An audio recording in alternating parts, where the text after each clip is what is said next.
Hi everybody, Big L here. Sorry I've not been around for a while, but just had a hell of a cold that went into my chest, and it's taken weeks to get the thing shifted, so I've been not altogether motivated. However, feeling a whole lot better now. My wife and I are just back from a few days in York. We always like going down to York, so for everybody outside the UK, if you're ever going to come and visit the UK, forget London. You have to visit Edinburgh and you have to visit York. Fabulous places, great history, fabulous people, great bars, great restaurants, and neither one of these cities is particularly cheap. You're not going to get a bargain. Now and again you'll find a nice little pub that serves a decent pint of beer at a reasonable price, but compared with down in London, it's chalk and cheese. So if you ever have an opportunity to visit York, and I suppose that goes for even people in the UK, go. It's a fabulous place, and it's got a great little coin shop just at the end of Shambles, which is one of the oldest streets in any city in Europe, I believe. But there's a little coin and medal store, and I always make a point of popping in there and usually pick something up. But this time, although there were a few bits and pieces that looked nice, a couple of 1937 crowns, a couple of Victorian crowns, even an old George the Third, I think, crown. But we just couldn't do a deal on price, and so for the first time in a long time, no coins from the little coin shop in York. But we did pick up this bugger at an antiques store. We'd gone in nominally to have a look and see if they had any old coins, and they did have an 1892 Condor token that I fancied picking up for old Mike, but sadly Mike, we just couldn't do a deal on the price, and I'd like to say you were worth it, but no, he was asking too much. But what we did pick up, we noticed this old vintage oak storage box, which is a cracking old thing, and we got this for about £20 in the antique store. And although it was a hell of a job trying to get it back, because obviously coming back in the train yesterday, but nice thing, you know, a couple of handles at the side, the box opens all of the way back.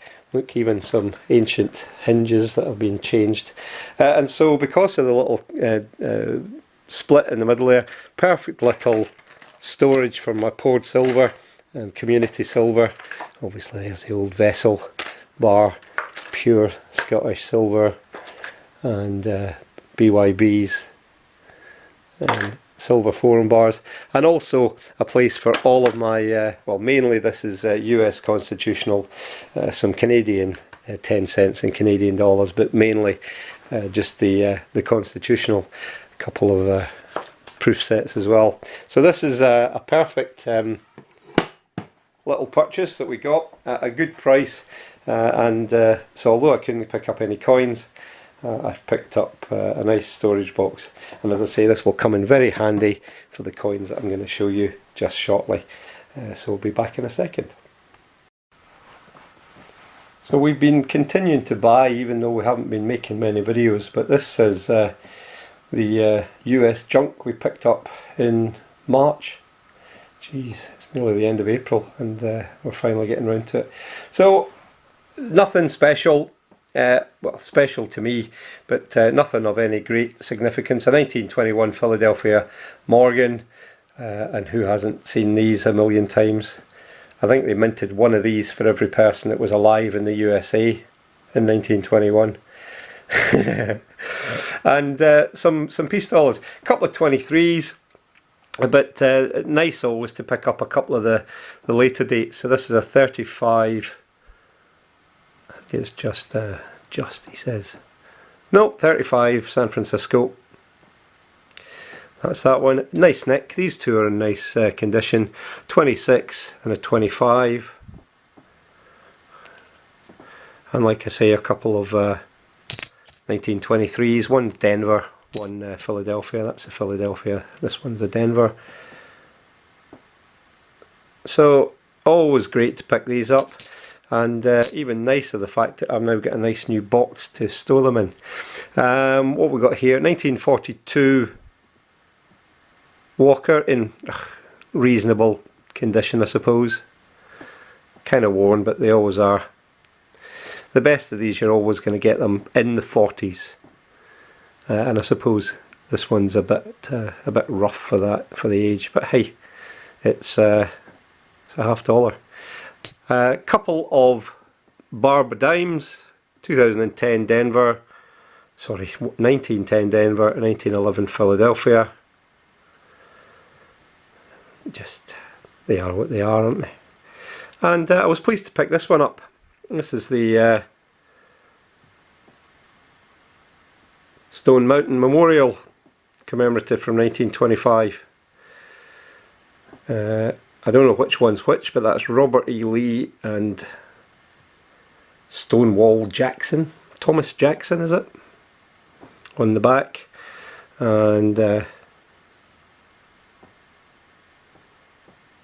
memorial that was finally, I think, inaugurated in 1970 in Georgia for the fallen men of the Confederacy.